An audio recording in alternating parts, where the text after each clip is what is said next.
Ce qui s'est passé, c'est que je me suis dit, je change. Je veux changer, je ne veux plus de ce travail. Donc en fait, j'ai enclenché les choses. Allez, au maximum, j'étais à 4 000 € par mois. Après, avec les commissions en closing, c'est ce que j'ai vite généré entre 4. Allez, le maxi que j'ai fait, c'était vraiment 6 000 €. Le soir même, j'ai démissionné avec eux parce que je me suis dit, non, mais en fait, je ne veux pas bosser comme ça. Je ne veux pas vivre comme ça. Bonjour Charlotte. Bonjour Corinne, ça va? Un peu stressée, ça va et toi? Un peu stressée. Bien. Bon, tu vas nous expliquer pourquoi tu es stressée. En tout cas, bienvenue chez moi, Merci. ici, à la maison, dans mon petit bureau à la maison, à l'île Maurice. On en parlera un petit peu plus tard de l'île Maurice. Alors, Charlotte, au-delà de te souhaiter de la bienvenue et de savoir que tu t'appelles Charlotte, est-ce que tu peux nous dire qui tu es, nous parler un petit peu de toi? La grande question, qui je suis? Je suis Charlotte, j'ai 41 ans, je suis mariée, j'ai une fille de 16 ans. Je me suis expatriée à l'île Maurice, donc ça fait un peu plus d'1 an maintenant. Et je suis closeuse. Et voilà, D'accord, closeuse professionnelle, c'est ton métier à l'heure actuelle. à temps plein. Oui. D'accord, très bien. Alors Charlotte, je te propose qu'on démystifie quelque chose. Je pense que c'est important. Est-ce que tu veux dire qui tu es pour moi? Tu es ma chère sœur, ma grande sœur. Effectivement, je suis ta sœur aînée, la première. Oui. Voilà. Ok, super, merci. Je pense que c'était important de le dire et de le démystifier parce que qu'il y a tout un travail autour de ça et on en parlera. Je pense que c'est important, que c'est important pour toi, pour moi et puis pour toutes les femmes qui nous regardent et qui se posent des questions à ce sujet d'ailleurs. Alors, pourquoi est-ce que... On en parlera un petit peu plus tard. Donc, Charlotte, est-ce que tu peux nous parler un petit peu de ton parcours, déjà? Alors, mon parcours. Donc, je suis réunionnaise, évidemment. À mes 20 ans, je crois, c'était quand j'avais 20 ans, j'ai quitté la Réunion pour aller en France faire mes études. J'ai rencontré mon mari. La vie a fait que jusqu'à mes 28 ans, je me suis lancée dans une première reconversion et j'ai fait le métier que j'ai toujours voulu faire, donc être infirmière. Et donc, voilà, en gros, j'ai été infirmière pendant une dizaine d'années. Oui, 30, ouais, quasiment. Là, un petit peu moins. Et ma dernière expérience, vraiment en tant qu'infirmière, c'était infirmière libérale. J'ai eu l'opportunité de racheter mon cabinet, donc j'avais mon cabinet. Et je crois qu'en 2022, on s'est vu en France. Ouais, c'est ça. Toi, tu étais dans ton closing, que je ne comprenais rien du tout. C'est vrai. Et tu m'avais dit, qu'est-ce qui t'arrive? Toi qui es toujours pétillante et tout, qu'est-ce qui t'arrive? T'es toute éteinte. Et c'est là que tu m'as parlé de la formation. Je me suis lancée dans la formation et c'est vrai que ça a été une bouffée d'air frais. Ok. Une bouffée d'air frais dans quel sens? Dans le sens où j'avais l'impression de me re-amuser, de me repenser à moi-même. De te redécouvrir? Ouais, me redécouvrir. De me dire... Moi, j'ai toujours aimé apprendre. Et c'est vrai que peut-être là, il y a eu un moment où je faisais plus rien d'autre à part mon boulot. C'est vrai que tu as toujours été un peu scolaire. Tiens, approche-toi un petit peu de moi. Voilà, c'est bien, top. Tu as toujours été très, très, très scolaire. Tout ce que je n'étais pas d'ailleurs. C'est vrai. D'ailleurs, moi, je vais le dire, hein, j'aurais jamais pensé être un jour dans les métiers de la transmission de compétences, d'apprentissage, coach, pédagogie, parce que j'aimais tellement pas l'école, mais on est tellement loin de l'école en même temps. Alors que toi, c'est vrai que tu avais un parcours très, très scolaire. Donc là, on est en 2022, tu fais la formation. Je me souviens, c'était en novembre 2022, on venait de faire le premier Lyonnaise Day à Paris et j'étais passée voir la famille dans l'Est de la France. On s'était retrouvés à ce moment-là parce qu'on s'était pas vus pendant un certain nombre d'années. Les histoires familiales, on en a eu plein toutes les deux. Et on s'est fait la gueule comme deux bonnes frangines savent le faire pendant bien longtemps. Pendant bien, bien longtemps. Et malgré tout, ouais, c'est vrai, quand je t'ai retrouvée, j'ai dit, mais elle est où la pétillance? Elle est où la Charlotte? Le Toons, ce qu'on appelait le Toons, Charlotte. Singularité, toujours faire la folle, la voix, une voix très particulière. T'en as fait un podcast récemment d'ailleurs. Voilà. Et bref, donc je t'ai demandé qu'est-ce qui se passait parce que finalement, tu avais réalisé ton rêve, tu étais dans la médecine, tu avais ton propre cabinet. Et moi, pour moi, quand on réalise ses rêves, on est censé être waouh, c'est Bombelloc, tu vois. Et toi, C'était pas ça du tout. Donc, tu t'es lancée dans la formation. Je me souviens, tu t'es lancée à corps perdu, à cœur perdu. C'est ça. T'as très vite démarré, hein? Le truc, c'est que quand je faisais la formation, je me disais, mais en fait, c'est exactement ce que je fais tous les jours, mais dans un autre domaine, en fait. Et c'était vraiment ça, en fait. Moi, ce que j'aimais, au-delà de l'aspect technique des soins infirmiers, ben, c'était répondre aux questions, conseiller les gens et les cadrer. Ça, j'ai toujours aimé faire ça, en fait. Et en fait, oui, les accompagner. Et là, je me suis dit, mais en fait, le closing, c'est ça, mais dans un autre domaine. Alors, pourquoi pas tenter? Ouais. Voilà. Oui, toi, tu leur apportais de la clarté dans le domaine médical, dans leur parcours médical et leur parcours de guérison. Et là, tu apportais de la clarté, mais autrement, dans un parcours lié à des objectifs, des prises de décision, etc. Alors, je me souviens que tu as démarré très vite et tu as eu des beaux résultats très vite, finalement. Et puis, un beau jour, tu m'as appelé et tu m'as dit, Joanne, je vais arrêter là. Qu'est-ce qui s'est passé?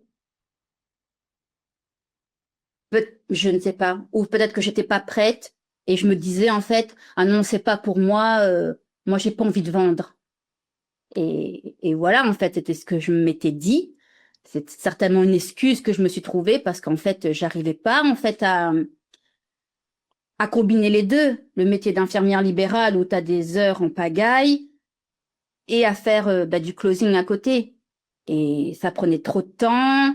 Et en fait, je pense que j'étais dans un mal-être trop important pour dire qu'au bout d'un moment, il fallait faire un choix. J'étais pas prête à le faire. Enfin, si, j'en ai fait un, du coup. Ouais. Infirmière. Infirmière. Parce que c'était le choix facile. C'était le choix facile.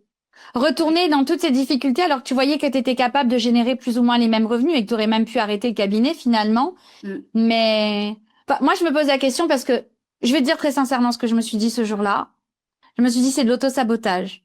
Ah bah oui. Elle est en train de se saboter parce qu'en fait, elle voit une porte de sortie qui pourrait lui offrir un mieux, une ouverture, une solution pour enfin sortir parce que j'ai réalisé que certes que tu avais réalisé ton rêve, mais bon, finalement, infirmière libérale, waouh, quel boulot, quelle charge de travail, quel prix, quoi. Et à quel prix, la santé, etc. On en parlera si jamais tu veux aborder le sujet d'ailleurs. Et je te voyais énormément, au-delà de galérer logistiquement, être en souffrance physique et intellectuelle, mentale, psychologique. Oui. C'est ça? C'est ça. À quel niveau? Mais je m'étais dit, j'ai pas le choix, en fait. C'était plus facile de rester dans le truc que je connais. Je galère, mais je connais, c'est facile. J'ai travaillé pour ça aussi. Ouais. Et je pense que, en fait, c'est aussi ce que je me disais, c'est pas possible que je rechange. Et en fait, j'arrêtais pas de me dire ça, c'est pas possible que je rechange. J'ai fait des études, enfin voilà, ma fille, elle était petite pendant les études, et j'ai réussi à gérer tout ça avec mon mari routier qui était pas là de la semaine. Donc je me disais, c'est pas possible que je change. Et un gros défaut peut-être que j'ai, c'est que j'accorde beaucoup d'importance au statut. J'étais infirmière, j'avais le titre. Ah, oui. Infirmière libérale, qui plus est, il y a le petit cachet en plus. C'est ça. Ça claque. Voilà. D'avoir mon cabinet, d'avoir mon nom et tout ça, c'était de l'ego, en fait. Maintenant, je le dis. Sur le coup, pour moi, c'était, voilà, c'était pourquoi changer? Et surtout qu'il y avait le soutien de personne. Mon Dieu, c'est quoi être closeuse? Le digital, ça va pas durer. Voilà. Alors qu'infirmière, c'est un vrai bon métier, quoi. Voilà. Ouais. Tu as toujours bien aimé les uniformes, hein? Ah oui. C'est vrai. Et d'ailleurs, c'est pour ça. Je sais même pas pourquoi j'ai atterri en libéral. J'avais pas de blouse blanche. Donc, voilà. Mais voilà, les concours de circonstances. Et je pense que maintenant, c'est tout ce cheminement, tout ce chemin qui m'a amené là, maintenant. Parce que sinon, Ok. Donc, t'es retourné dans tout ça, dans ton quotidien. Oui. Donc, moi, c'est ce que je me suis dit à cette époque. Je me suis dit, ça, c'est de l'auto-sabotage. Parce qu'en fait, elle a la solution pour sortir. Et elle préfère retourner dans sa zone de confort, même si elle est parfaitement inconfortable et qu'elle en a conscience. Mais elle préfère souffrir, en fait, se faire du mal comme ça, que de s'autoriser. En fait, c'est vraiment ça. Parce que ça, c'est un schéma répétitif, c'est des patterns qu'on répète dans notre lignée transgénérationnelle pour celles qui sont capées par tout ça. Et effectivement, c'est des choses qu'on répète, nous, dans notre famille. C'est de se dire, non, j'ai pas le droit à ce bonheur-là, en fait. Ça, c'est pas moi. moi je suis faite pour galérer, moi je suis faite pour en baver, moi je suis faite pour connaître des galères, je suis pas faite pour réussir, pour avoir droit au succès. Non, voilà, j'ai acheté mon cabinet, mais je vais en baver, je vais continuer de payer mes traites, je vais continuer de payer mes charges, je vais continuer de pas voir ma fille, tout ça. Et Ouais. tu y es allée. Combien de temps ça a duré jusqu'à ce qu'il y ait... Jusqu'à début 2024. Oui, jusqu'à janvier 2024, c'est ça. Qu'est-ce qui s'est passé? Eh ben, on est venu en vacances chez toi. À l'île Maurice, pour le mariage de ma fille. C'est ça. Mhm. Donc 2 semaines de bonheur. Et bah oui, ça a été une phrase en fait dite par ton mari, par David, la fameuse phrase de ben vous voyez pas en fait. Et je pense, mais vraiment, hein, cette phrase, ça a été le déclic de tout pour moi, mais pour mon mari aussi. Et, et le retour au mois de janvier, j'avais ah oui, parce que je m'étais aussi formée pour être formatrice dans le milieu du libéral. Le lendemain qu'on est arrivé, donc je reprends mon réunion avec l'organisme de formation. Le soir même, j'ai démissionné avec eux parce que je me suis dit non, mais en fait, je veux pas bosser comme ça. Le lendemain, j'ai fait une journée en libéral et le soir, j'ai dit à mon mari, j'arrête. J'ai dit je ne veux pas vivre comme ça. Alors oui, ce qui a aidé entre guillemets, c'est que j'avais des soucis de santé et ben voilà, je me suis en fait arrêtée parce que physiquement, oui, je ne pouvais plus. Ok. Mm. Bon, rien n'arrive par hasard et tout est parfait, même quand c'est quelque chose de pas forcément parfait, parce que les problèmes de santé, on peut pas se dire que ça aide, mais ça a été quand même un des éléments qui t'ont permis de switcher ça. Donc les vacances à l'île Maurice, le mariage, la fête, retrouver la famille, le soleil. Toi, t'es une fille des îles, hein. Donc apprécier tout ça, retrouver tout ça. Belfort, île Maurice, 2 salles, 2 ambiances, on va pas se mentir. Et surtout, c'est d'être en famille, d'être avec ton mari au quotidien, ta fille, voir ta fille heureuse. Ta fille, ma nièce, ma filleule, d'ailleurs, Charlize. Et là, il y a cette phrase que mon mari prononce en vous écoutant parler de votre quotidien, mais vous voyez jamais. Donc, prise de conscience. Moi, je me souviens que c'était la veille de ton départ et on était en train de faire un plouf dans la piscine, discuter et siroter un dernier cocktail avant que tu t'en ailles. Et tu m'as dit, et si je rechange encore? Et je t'ai dit, mais comment ça? Et si tu rechanges encore? Et tu m'as dit, et si je reprends le closing? Je suis pas, écoute, t'as fait ta formation, t'es certifié, t'avais très bien commencé, t'as voulu arrêter. Enfin, j'ai envie de te dire, c'est comme le vélo, ça s'oublie pas. Une fois qu'on a appris à closer, on n'oublie pas. Hein. Et en fait, tu peux reprendre quand tu veux. Et puis je lui ai dit, puis il y a plein d'opportunités. Et c'est ce que t'as fait, je crois, non? T'es parti. Tu m'as posé une condition quand même. Tu m'as dit, refais la formation. Et oui. Fait. Oui. Bah oui, évidemment. Ah oui. Ça s'oublie pas, mais bon, enfin, j'ai envie de te dire. C'est ça aussi qui a remis la machine en route, en fait. Complètement. Ça s'oublie pas, effectivement, quand on a appris, mais on évolue. Et puis, il y avait un an entre le moment où tu avais arrêté et le moment où tu décides de reprendre. Et puis, par acquis de conscience et par professionnalisme pour les gens auprès desquels tu allais postuler, les gens que tu allais accompagner, pour moi, c'était important que, tu vois, c'était pas juste, je te donne la validation, je suis ta grande sœur, allez, vas-y, Charlotte, bah oui, je crois en toi, super. Oui, vas-y, je t'ai encouragée, mais je t'ai encouragée à faire les choses bien. Ça, toujours, tout le monde, que tu sœur ou pas. Génial. Donc, du coup, t'as refait la formation. Oui. Et qu'est-ce qui s'est passé? Moi, je pense que c'est important que tu nous partages dans les détails tout ce qui s'est passé parce qu'en fait, beaucoup de gens se mettent des barrières avec tout ça, c'est trop compliqué. Et là, je parle pas du closing, mais je parle de tout ce que tu as manifesté derrière et de tout ce qui s'est passé. Et je dis bien manifesté. C'est important que tu nous partages ça parce que je veux que les femmes qui nous regardent et qui se mettent des barrières réalisent que tout est dans la tête, en fait. Oui, ça c'est certain. Ce qui s'est passé, c'est que je me suis dit, je change. Je veux changer, je ne veux plus de ce travail. Donc en fait, j'ai enclenché les choses. Déjà, la vente du cabinet. J'ai annoncé à mon associé que j'arrêtais, j'ai mis en vente. On m'a dit, mais jamais tu ne le vendras. Parce que ben, c'était un gros cabinet, ça avait un certain coût, enfin voilà. La conjoncture. Voilà, aussi, voilà. C'était compliqué. Et c'est vrai que je n'ai eu aucun appel, aucun. Bon, c'est vrai que ça m'avait un peu inquiété, mais après je me suis dit, il n'y a pas le choix, je le vendrai.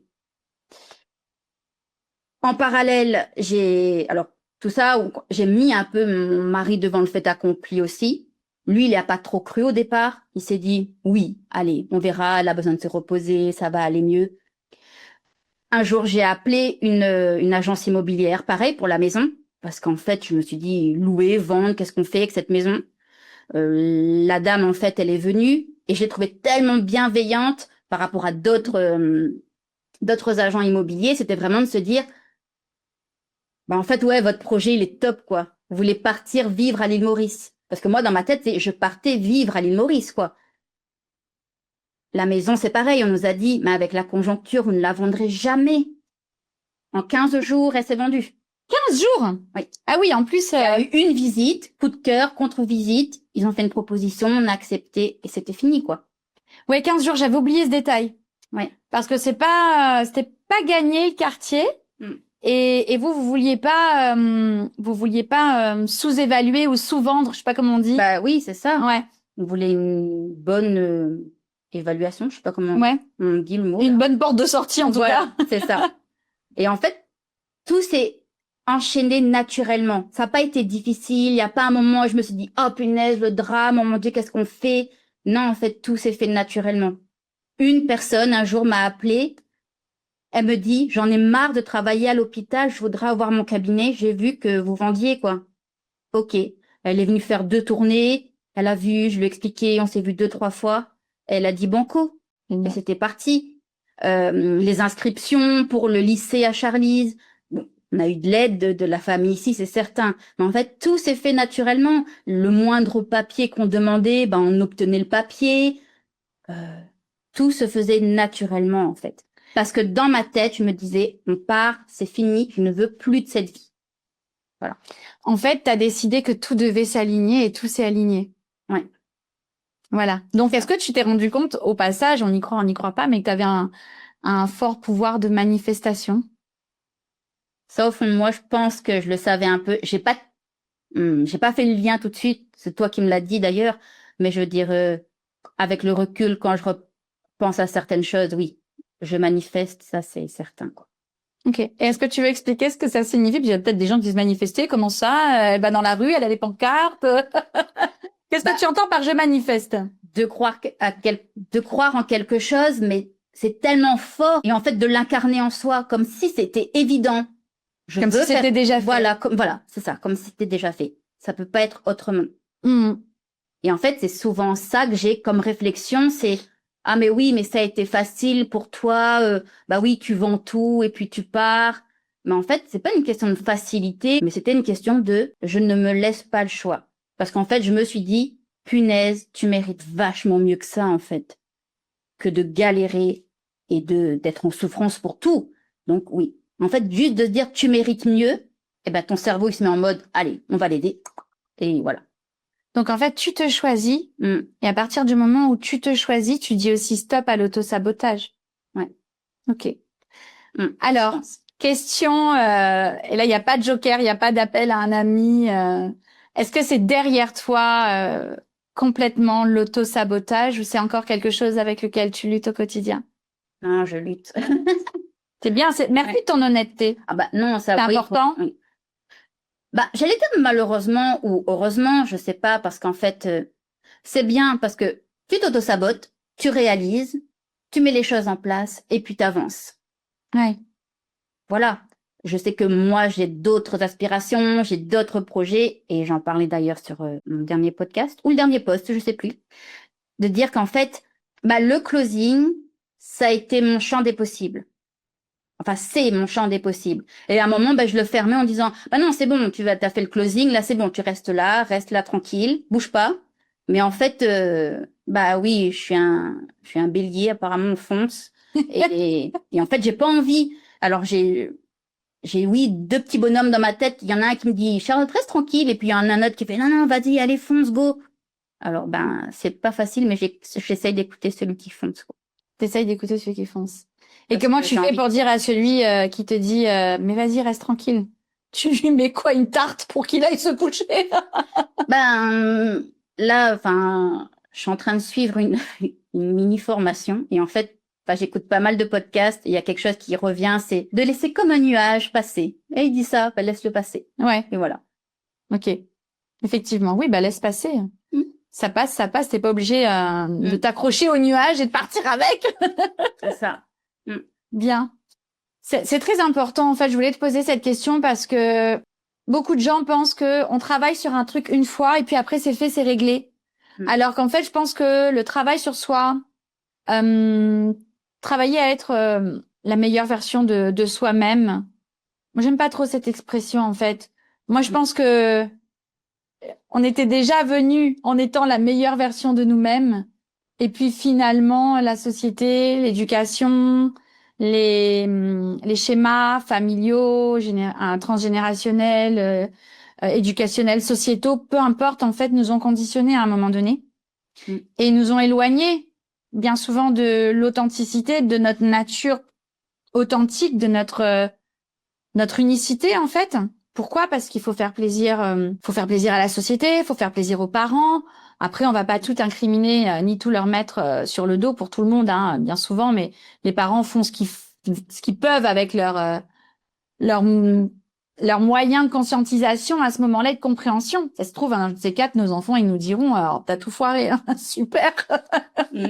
Voilà, mais effectivement, on fait avec les moyens qu'on a. Mais oui, du coup, les parents, ils imposent des trucs. On fait sport là parce qu'on veut leur faire plaisir. On fait ces études là parce qu'on veut leur faire plaisir. On va vers cette voie-là parce on veut leur faire plaisir. On veut répondre aux attentes des autres pour avoir la reconnaissance du père, la reconnaissance de la mère, la reconnaissance du petit copain, la reconnaissance des profs, puis la reconnaissance du mari, puis après briller dans les yeux des enfants et tout ça et tout ça. Putain, et au final, un beau jour, tu te regardes dans la glace et tu dis, mais en fait, j'ai l'impression d'être un petit bout de tout le monde, mais pas être du tout un beau bout de moi-même, en fait. Et moi, je suis où? Et c'est un travail qu'il faut sans cesse refaire. Et c'est un travail que tu as fait, que tu continueras de faire. C'est ça. La reconnaissance des autres, en fait, c'est vraiment, et je pense que ça tue tout le monde. Oui. Et je travaille encore là-dessus. Même la reconnaissance de mon mari, je la cherche même plus, en fait. Je veux dire, le truc tout bête, ça, mes tresses, c'est trop. Et en fait, je vais pas demander l'autorisation. Alors, c'est tout bête, hein. Le truc que j'ai toujours rêvé de faire, moi, je suis en admiration devant les femmes qui font du bodybuilding. Ouais. Et on m'a toujours dit, oh non, mais mon mari m'a dit, non, mais c'est un peu moche, ça, quand même, hein. Non, moi, je veux pas que tu ressembles à ça, hein. D'accord. Et en fait, maintenant, je m'y suis mise à la muscu. Et je crois que, ouais. Ton objectif? Voilà, c'est mon objectif. Et ça, j'y arriverai. Ouais. Et pour des tas de choses, en fait, je me dis, punaise, en fait, c'est ce que j'ai envie de faire, moi, juste moi. On s'en fiche de la vie des autres, d'un tel ou pas d'un tel. Le truc tout bête, mon podcast, je l'ai fait parce qu'en fait, ça me faisait plaisir à moi. Je me suis mis sur mon téléphone, je l'ai enregistré comme ça parce que je me suis dit, je vais pas écrire un livre, mais j'avais besoin, en fait, d'un truc. Écrire, j'aime pas ça, en fait. Ouais. Et oui, le fait d'enregistrer des voix et tout ça, ça m'a toujours plu. Et je me suis dit, un podcast. Et hop, boum, je me suis lancée. Et une fraction de seconde, j'ai failli me tomber dans le piège de, alors, qui l'a vu, qui l'a pas vu? Oh mon Dieu, j'ai pas de commentaires. Et qu'est-ce que les autres en pensent? Et en fait, je m'en fous. C'est bien. Parce que moi, j'adore ce que je fais. Et que ça me fait du bien à moi. Et le but, c'est que, là, au départ, c'est pour moi. Et ensuite, peut-être pour les autres, si je parle à certaines. Mais l'objectif numéro 1, c'était moi. Et je pense que plus jamais j'essaierai... Non, oui. Pas essayer, plus jamais je m'oublie. Voilà, je ne veux plus m'oublier, c'est ça. Pour plaire à quelqu'un d'autre. C'est ça. À d'autres, tout simplement. Me plaire à moi, c'est déjà bien. Et est-ce que tu te rends compte qu'en te choisissant comme ça, mine de rien, c'est une forme de thérapie, de se choisir, de se prendre en main, de s'ouvrir le champ des possibles, d'apprendre, de passer à l'action. Mais c'est aussi ensuite une possibilité de montrer la voie aux autres. Je me rends de plus en plus compte. Oui. Et naturellement, sans même que parfois les autres, t'as pas besoin de chercher des clients, mais des gens te voient dans ta transformation, voient d'où tu es parti, où tu en es, le cheminement, et voient ton épanouissement, ton rayonnement, te voient faire des choses qu'ils rêvent de faire, et ça a l'air simple. Et puis tout d'un coup, on t'appelle et on te dit, tu me montrerais pas comment on fait un coup? Ben, c'est un petit peu ce qui s'est passé là ces derniers temps. C'est souvent, bah voilà, j'étais contactée, bah, t'es vachement inspirante, tu inspires, comment tu fais? Mais en fait, je me suis dit, déjà, je ne voyais pas en quoi bah, j'étais inspirante, plus qu'une autre en tout cas. Maintenant, ce que j'arrive un peu à comprendre, c'est que j'ai fait les choses et peut-être que oui, et là ça commence à germer un peu dans mon esprit, que je pourrais montrer la voie sur certaines choses et justement de se dire, ben, il faut s'inspirer soi-même avant, quoi, Ah bah c'est sûr, évidemment. avant de trouver que les autres sont inspirants. Et je pense que bah, de mon expérience, je pourrais aider là-dedans. Voilà. J'en suis certaine. Mm. Ouais. Mais c'est avant d'inspirer les autres, il faut s'inspirer soi-même. Je suis d'accord, tout comme il faut s'aimer aussi. Mm. S'aimer soi-même plutôt que d'attendre l'amour et la reconnaissance des autres. Il faut déjà commencer par s'aimer et se reconnaître soi-même de son potentiel. Alors, revenons-en au closing. Mm. Closing qui t'a ouvert les portes. Donc, très rapidement, tu t'es mis en arrêt pour mettre de l'ordre dans ta vie, vendre ta maison, vendre le cabinet, refaire la formation. Et puis, quand administrativement, pardon, tu as été un peu libérée de tout ça et que tu avais fait tes révisions, tu étais prête, tu t'es relancée dans le closing, donc en activité. Voilà. Comment ça s'est passé, cette reprise? Est-ce que ça a été aussi facile que tout le reste? Enfin, je dis facile. Parce que voilà, tu as décidé et ça s'est passé. Est-ce que là aussi, tu as décidé d'aller chercher des clients et ça s'est produit? Alors, oui, déjà dans le sens où ça s'est fait plus naturellement. Bah, déjà, quand j'ai repris les appels au sein de Lyonnaise Closing, là, il y avait plus le côté évidence, le côté oui, je contribue à l'entreprise et oui, je contribue à accompagner quelqu'un. Là, c'était plus clair et net, c'était limpide. Après, évidemment, j'ai eu d'autres opportunités au sein de Lyonnaise Closing, mais j'avais besoin aussi de me prouver à moi-même que j'étais capable de closer pour quelqu'un d'autre, clairement. Et finalement, bah, la recherche d'infopreneur, j'ai fait le module 10 et en même pas une semaine, bah, j'avais trouvé quelqu'un qui, bah voilà, ça s'est fait, ça s'est enclenché, les tests,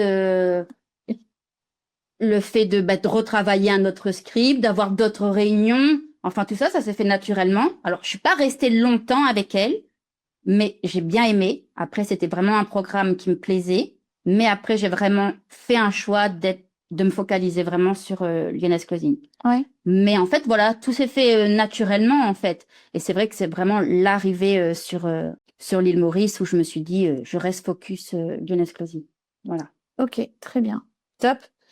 Alors, t'as vendu ta maison, t'as vendu ton cabinet, t'as repris le closing, tu t'es dit, allez, je vais chercher une cliente. D'ailleurs, c'est drôle parce que je me rappelle cette cliente, tu m'en as même pas parlé. Non. Même pas parlé. Et il y a une amie infopreneuse qui est de passage à l'île Maurice, qui m'appelle pour qu'on aille déjeuner. À chaque fois qu'elle vient à l'île Maurice, on se fait un déjeuner ensemble. Et elle me dit, oh, j'ai recruté la semaine dernière une nana de chez toi, très sympathique, très pétillant, dynamique, super énergie, etc. Et elle s'appelle Charlotte, tu la connais? Oui. Oui. C'est ma sœur. C'est une blague. C'était assez drôle. Et effectivement, à un moment donné, il y a eu plein d'opportunités et je t'ai demandé qu'est-ce que tu veux faire? Est-ce que tu veux aller? Est-ce que tu veux partager ton temps? Qu'est-ce que tu as fait? Et tu as décidé de saisir les opportunités qu'il y avait au sein de l'entreprise. Et je te remercie parce que ça nous a permis de développer des chouettes choses finalement et de toi aussi de découvrir de nouvelles voies. Tu as aménagé à l'île Maurice. Charlotte, c'est quand même un sacré changement de vie. Est-ce que tu veux nous dire, tu as le droit ou pas, mais est-ce que tu as envie de parler de l'aspect finance? Parce qu'en fait, toutes les femmes, là, elles sont en train de te regarder et de se dire, OK, bon, elle était dans le caca, elle s'est auto-sabotée, allez, finalement, elle s'autorise, c'est bien beau tout ça, la meuf, elle part vivre à l'île Maurice, bon, elle a un chouette pouvoir de manifestation, finalement, on se rend compte, quand on t'écoute, que tout ça, c'est du gros travail de mindset, génial. On vit pas d'amour et d'eau fraîche, on aimerait, hein, mais on ne vit pas d'amour et d'eau fraîche. Concrètement, de quoi tu avais besoin pour pouvoir faire les revenus équivalents de ce que tu avais, parce que tu avais quand même des charges, tout ça, faire tourner la famille, venir t'installer à l'île Maurice, et qu'est-ce que tu as généré? Est-ce que tu peux nous parler de ce volet financier, s'il te plaît? Donc là, en termes de commission lyonnaise, tu parles, hein? Ouais. Déjà, en tant qu'infirmière, qu'est-ce que tu générais comme revenu? Allez, au maximum, j'étais à 4 000 € par mois. Ok. Propre, net, à toi, je veux dire? Non. Non? Non. Il y avait D'accord. encore, j'avais payé une bonne partie des charges, mais après, j'avais encore mes impôts perso là-dessus, hein. D'accord. Ouais. Ok. Donc voilà. Donc au minimum, c'est bien ce qu'il fallait, au moins 4 000 euros. D'accord. Après, avec les commissions en closing, c'est ce que j'ai vite généré entre 4. Allez, le maxi que j'ai fait, c'était vraiment 6 000 euros. Ouais. Mais je le fais pas tout le temps. Mais en moyenne, je suis entre 4 500 et 5 000 euros par mois. Ok. Voilà. Alors moi, je vais dire un truc, tu le fais pas tout le temps, pourquoi? Bah, parce que Mais t'as le droit, c'est bien, c'est le but, hein, je ne si, hein. passe pas mes journées à closer. Alors avant, je refusais de closer en début de soirée. Là, je m'y suis mise un peu. Ouais. Parce que voilà, je sais pas, c'est le cheminement. J'ai... Ouais, mais tu closes en début de soirée parce que tu as aussi réalisé que ça te libère des matinées où C'est tu ça. vas faire du kayak avec ton mari ou du sport avec ta coach pour ton projet de muscu ça. ou passer des moments avec ta fille. Donc voilà. Oui, donc je ne close pas de 8h à 20h, ça c'est certain. Ok. Donc là, à l'heure actuelle, donc tu générais 4 000 euros net en propre dans ta poche. Pour combien de temps en tant qu'infirmière? Des semaines de combien? Je faisais du 6h, 21h tous les jours, un week-end sur 2, donc... D'accord. Tous les jours, ouais. Ouais. Je suis nulle en maths. Okay. Mais oui. Oui, en fait, t'étais bien plus que 35 heures la semaine. Ah bah bien sûr. Oui, de toute façon, quand on est infirmière à son compte... Bah tu comptes même plus, et c'est ça qui est dommage, quoi. Ouais. Moi, il y a quelque chose qui m'a choquée, c'est ça qui m'a fait le plus de peine. Mon mari t'a dit, mais vous vous voyez jamais, mais moi, c'est quand tu m'as dit, ma fille, en fait, je la vois par SMS. Ça, oui, c'était aussi terrible, ça, hein. Je veux dire, le matin, je partais, elle dormait, il y avait le chien, je mettais l'alarme, j'attendais qu'elle m'envoie un message. Maman, je suis réveillée, maman, je déjeune, maman, je pars au collège. Et en fait, c'est ça, ou des fois, bah voilà, le soir, c'est, bah, lapin mange parce que là, je vais arriver trop tard, quoi. Ouais. Donc, en fait, bah, tu rentrais juste pour faire un bisou et au lit, quoi. Et aujourd'hui? Ouais. Bah, maintenant, je suis taxi officiel de Charlize. En fait, c'est ce qu'on se dit avec mon mari, mais on n'est pas là, comment elle ferait, quoi. Mais voilà, on n'en a qu'une. C'est le voler par-ci, par-là, le petit copain, il faut l'emmener, il faut la récupérer. Et là, et c'est surtout pour elle. Enfin, je veux dire, on a eu des opportunités de malade avec elle. Elle a fait un voyage à Londres. Là, elle part avec son équipe de volley à Rodrigue. Et tout ça, bah, je suis désolée, c'est un budget. Oui. Et je paye sans me demander, ah, punaise, ça va être chaud, quoi. Comment on va faire? Voilà. Ok. Donc, oui, c'est tout. Très bien. Donc, tu as quitté Belfort avec toutes les contraintes de la vie que tu avais. Et aujourd'hui, moi, j'aimerais que tu nous dises la vérité. Là, aujourd'hui, la vie, puisque on va pas dépeindre la vie toute rose sous les palmiers, etc. Enfin, voilà. D'ailleurs, pourquoi tu as décidé beaucoup de gens se posent la question de nos choix d'exil à l'île Maurice, parce que les gens voient ça comme ça. Qu'est-ce que tu veux nous dire à ce sujet-là? Pourquoi l'île Maurice, toi? Quel a été le choix? Qu'est-ce qu'il y a? Bah, après, pour être honnête, le choix, je pense que c'était toi. C'était toi de retrouver la famille, bah, tes enfants, ton mari. Et je pense que c'était vraiment de retrouver un noyau. Là, en fait, Charlize, c'était bah, ses cousins, ses cousines. Ce serait trop génial de vivre comme ça, au soleil, bronzé, la plage. Moi, j'ai connu ça à La Réunion. C'est vrai. Donc, je me suis dit, bah, en fait, elle est jeune, pourquoi pas tenter? Après, oui, le froid, moi, clairement, Belfort, je n'en pouvais plus. Tu m'étonnes. Et alors, je pense pas que c'était la solution de facilité de se dire, ah bah oui, à Maurice, on connaît quelqu'un. C'est vrai que ça peut aider, mais clairement, quand je vois que le recul sur certaines choses, je veux dire, on se débrouille quand même. On se débrouille pas mal. Ouais. On fait nos choses. Je te montre même des choses, des fois. Ah oui, mais complètement. Elle connaît l'île Maurice bien mieux que moi aujourd'hui. Donc voilà, donc en fait, c'était juste se dire, punaise, là, voilà, notre fille, elle est elle est en première, jusqu'à la terminale, on ne sait pas ce qu'elle va faire, les études, pas les études, est-ce qu'elle va partir? Et ben de se dire, voilà, ce sera une parenthèse mauricienne pendant 3 ans. Après, je suis désolée, enfin, les Mauriciens, ils sont juste incroyables, la gentillesse. Et j'ai pas ce souvenir-là à La Réunion des promenades, les marchés. Alors, peut-être parce que j'étais petite. T'étais petite, t'étais partie tôt en France. Ouais. Donc, en fait, j'ai pas connu la vie où je mène un foyer. Oui. Donc, et là, franchement, c'est quand même agréable. Mais j'avoue, j'ai eu du mal aussi à instaurer une organisation parce que moi voilà, j'ai un défaut quand je me mets dans quelque chose, il y a que ça. Et du coup, ce que je voulais, moi, c'était pouvoir m'occuper de ma fille, aller faire mes courses dans la journée. Et c'était vraiment ma journée idéale. Ça, on en parle dans ta formation d'ailleurs. Et en fait, je me disais à chaque fois, je me la répète, ma journée idéale. Et je me disais, mais c'est pas ce que je fais en fait. Ouais. Et là, depuis peu, je commence vraiment à me dire, entre deux appels, je vais être au petit marché à côté, je vais faire ce que j'ai à faire. Le matin, on se lève de bonne heure, on va faire du canoë, faire mon sport très tôt le matin, parce qu'après, j'ai le reste de la journée, de me dire, voilà, si j'ai envie d'avoir un projet perso à côté, je peux le faire, et puis, closer plus tard le soir. Et en fait, oui, c'est vraiment ça, le champ des possibles que je m'étais un peu fermé et qui commence vraiment à s'ouvrir. Donc, en fait, non, c'est pas si simple que ça. C'est pas, le soleil aide beaucoup. Belle conclusion. Non, mais c'est un cheminement. T'as fait tout ça Allez, à l'heure où on est en train de faire cette interview, on est en octobre 2025. On s'était revus en novembre 2022. Ça fait donc, c'est 3 ans. Tu te rends compte tout ce que t'as accompli en 3 ans? Tout ce que t'as accompli en 3 ans avec un creux d'1 an entre les deux. Donc, véritablement, en 2 ans, je pense qu'il n'y a pas beaucoup de gens qui peuvent se vanter de se dire, je regarde dans mon rétroviseur et waouh, ah ouais, quand même, j'ai déjà fait tout ça, j'ai tout ce que j'ai changé de vie, ce que j'apporte à ma fille au quotidien. Ton mari aussi, tu lui as permis de retrouver, ça n'a pas été simple pour lui non plus, j'imagine. Mais c'est un nouvel équilibre, c'est un recalibrage de vie, c'est un nouveau départ en fait. Oui, on apprend à vivre ensemble. Donc, ouais. Après combien d'années de mariage? Ça va faire 20 ans qu'on est ensemble, mais oui, ça fait 10 ans de mariage. Et oui, clairement, on apprend à vivre ensemble, quoi. Ouais. Et pour la petite anecdote, je la raconte, celle-là, parce qu'elle est rigolote. Le soir, on regarde nos films. Évidemment, je choisis le film. Et puis, à chaque fois, je lui dis, ah, c'est bien d'être les deux comme ça, hein. Et il me regarde, il me fait, oui, surtout vu le genre de film. Parce que moi, j'adore les films un peu glauques et tout. Lui, il n'aime pas ça du tout. Alors, le pauvre, il est désespéré. Mais il reste avec moi et il est content. Donc, voilà. Bon, c'est top. C'est un nouveau départ.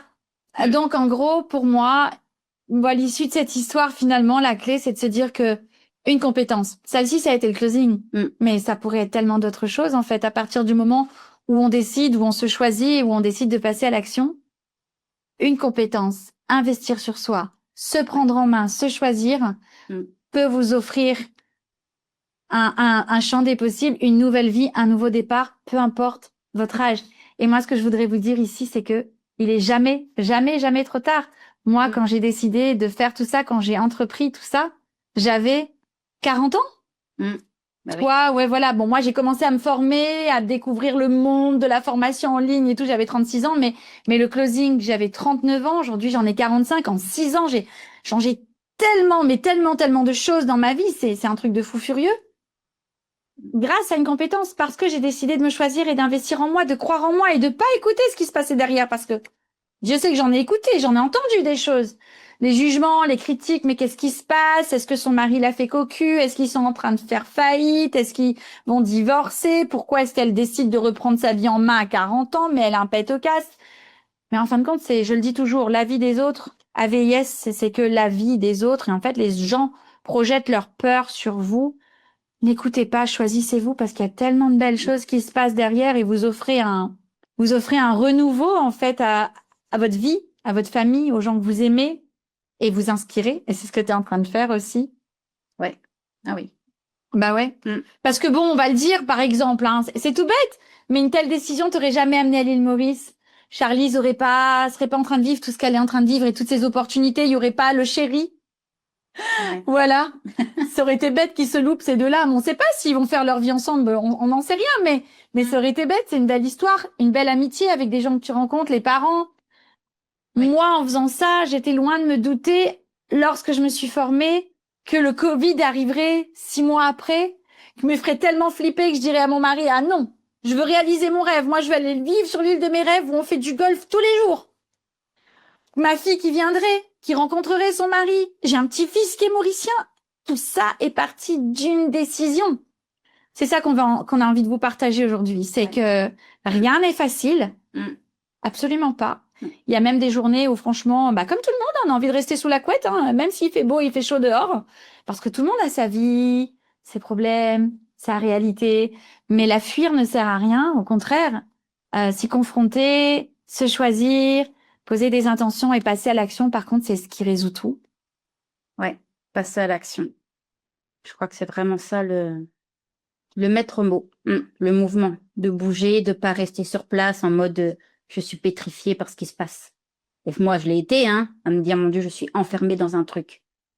Mais tu te rends compte que ce que tu dis, des millions de gens, des millions de Français sont pétrifiés par ce qui se passe, par l'actualité, par un budget pas voté, par un gouvernement il va, il vient, on sait pas, par un licenciement, par peu importe, un deuil, un burn-out, un divorce, que sais-je en fait. Les gens, il leur arrive quelque chose, ils sont pétrifiés. Oui, bien sûr, c'est normal d'être pétrifié sur le coup, mais c'est ce que tu disais, ça devrait être comme un nuage qui passe. Oui, ça nous pétrifie, mais on va pas rester dans cet état de putréfaction, non, pétrification. C'est pas mieux. Voilà, on va pas rester là figé à attendre parce qu'en fait, il y a rien qui se passera. Je veux dire, la providence viendra pas nous frapper et nous dire, bim, toi, je vais te sauver. Je pense que celle qui décidera de vous sauver, de nous sauver, de se sauver, c'est celle qui décidera de passer à l'action, tout simplement. C'est ça. Charlotte, merci pour ce très très beau témoignage. On ne peut te souhaiter que de la réussite pour tes futurs projets. Donc Charlotte qui est toujours dans le closing, pleinement investie, qui développe en parallèle plein d'autres projets parce qu'elle a, je pense, réalisé plus que jamais que l'entrepreneuriat faisait partie d'une fibre qu'elle a longtemps rejetée mais qui est bien là. Voilà, donc avec plein de projets qui vont venir. On peut te retrouver sur ton Instagram. Oui. Tu as aussi ton podcast, Charlotte Inspire. De toute façon, on vous mettra les liens. Merci pour cette très belle interview. C'est à toi. Merci d'avoir enfin assumé que t'es ma petite sœur. Oui. Moi, il y en a qui m'ont dit, ah bon? Mais alors, moi, je voudrais te poser la question. Pourquoi tu voulais pas assumer que t'étais ma sœur? Je suis si chiante que ça? Non. Non, après, c'est de se dire, voilà, la vie des autres. Se dire, c'est facile, elle a Joanne en sœur. Et est-ce que tu peux dire à quel point c'est pas facile d'être ma sœur? Moi, je veux bien qu'on le dise. Oh Seigneur! Non. Aussi loin que je me souvienne, même petite, c'était mon modèle pour tout. C'est gentil. Même quand tu chantais, je croyais que je croyais que tu chantais bien. Vraiment, quelle farce. Oh oui! Mais voilà. Grande farce. Je veux dire, pour tout. Enfin, je me rappelle ma première soirée, t'étais là, mes premières histoires. Enfin, je veux dire, c'était toi ma confidente, quand on y repense.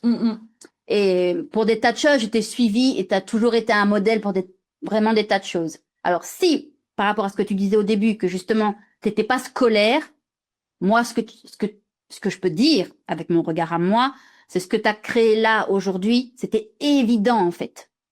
Parce qu'en fait, c'est ce que t'incarnes. T'as toujours été le modèle, l'exemple, la maman un peu protectrice, et puis en même temps, je décide. Et t'es une meneuse, c'est tout. Et ce que tu fais, c'est vraiment pour aider les autres. Parce qu'en fait, aussi loin que je me souvienne, t'as toujours aidé les autres. Enfin, m'aider moi déjà, mais nos autres frères et sœurs aussi, en quelque sorte. Et en fait, t'es toujours là. Donc en fait, ce que tu fais, ça ne m'étonne même pas. Merci. Voilà.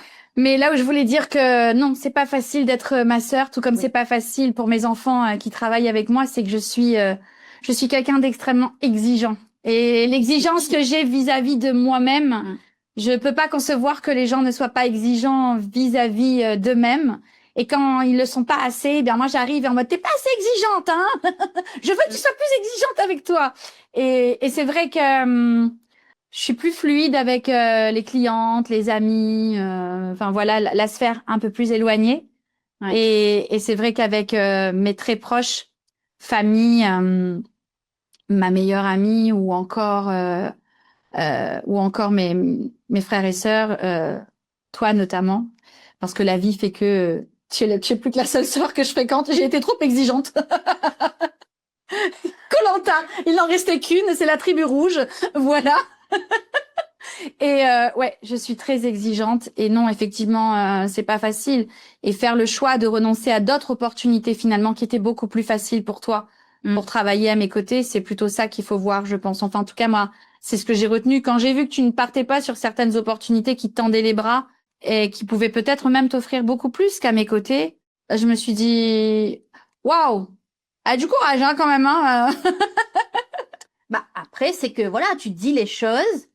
Maintenant, tu es capable d'accepter ou pas. Point. C'est tout. Et moi, je pense que la remise en question, ça fait pas plaisir sur le coup. Tu pleures un coup. Et puis, tu reviens le lendemain. C'est fini, hein. Voilà. C'est ça. Top, merci. Charlotte, allez, un petit mot de la fin pour les femmes qui nous regardent et qui se posent des questions sur tout ça, tout cet univers, l'univers du digital, l'univers du closing, l'univers de se choisir, de se former, d'investir en soi, d'avancer, de grandir, l'univers de celles qui osent. Bah, soyez de celles qui osent. Ne pensez pas justement que ce milieu du digital est obscur, c'est pas clair, comme dans n'importe quel domaine. Mais je pense que il faut voir au-delà, de se dire ce que ça peut représenter et que, punaise, si ça vous parle, ne vous cherchez pas d'excuses, n'écoutez pas les autres et écoutez-vous, c'est tout. C'est ça. Voilà. Et moi, je finirai là-dessus parce que je vais bientôt en faire une vidéo. 5, 4, 3, 2, 1 et boum, si ça vous parle, il y a des papillons dans le ventre, le cœur qui s'accélère, des petites pensées dans la tête, des petites bulles de partout là qui vous animent. Osez. Voilà, il y a que ça de vrai. Merci à toutes d'avoir été là pour cette nouvelle interview. Charlotte, merci à toi. Bonne continuation dans tes projets. Plein de réussite. De toute façon, je suis pas très loin. J'y veille. Et puis, à très vite pour la suite. Bye bye.